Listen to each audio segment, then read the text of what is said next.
ভাই ভাই না শুরু, ভাই না শুনলে তো শুরু করবো কিভাবে? আচ্ছা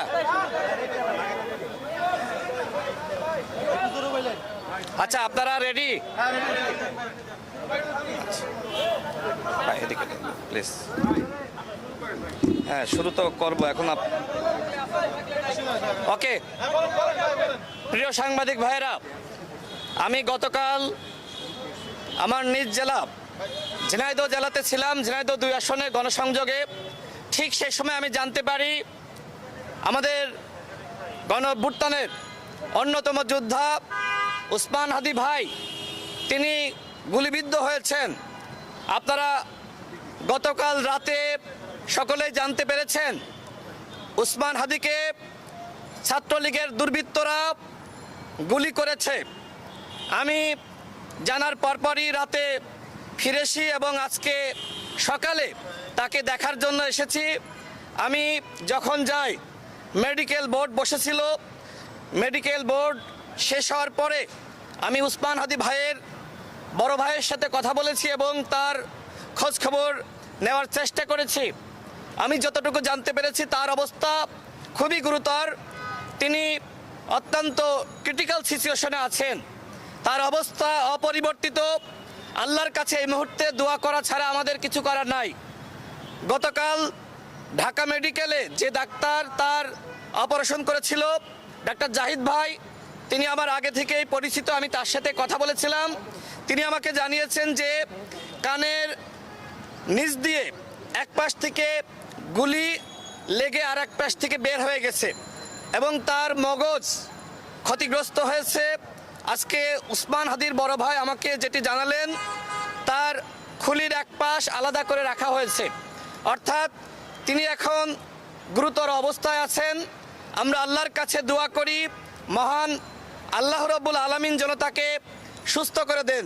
এই মুহূর্তে একমাত্র আল্লাহই পারেন উসমান হাদিকে আমাদের মাঝে ফিরিয়ে দিতে। আমরা অত্যন্ত ব্যথিত।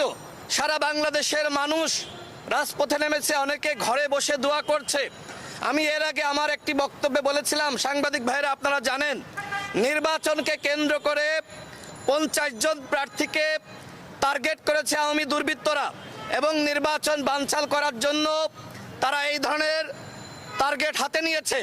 এবং তার অংশ হিসেবে গতকাল আপনারা দেখলেন যে কিভাবে একদম কাছ থেকে টার্গেট করে উসমান হাদি ভাইকে হত্যার উদ্দেশ্যে এই ধরনের পরিকল্পনা করা হয়েছে এবং তারা সেটি বাস্তবায়নও করেছে।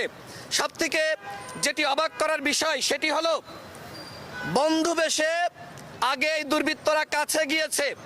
উসমান হাদি ভাইয়ের যে গবেষণা প্রতিষ্ঠান এবং তিনি যেখানে রিসার্চ করেন সেই প্রতিষ্ঠানে এই দুর্বৃত্তরা অসংখ্যবার গিয়েছে, কখনো মাস্ক পরে কখনো মাস্ক খুলে।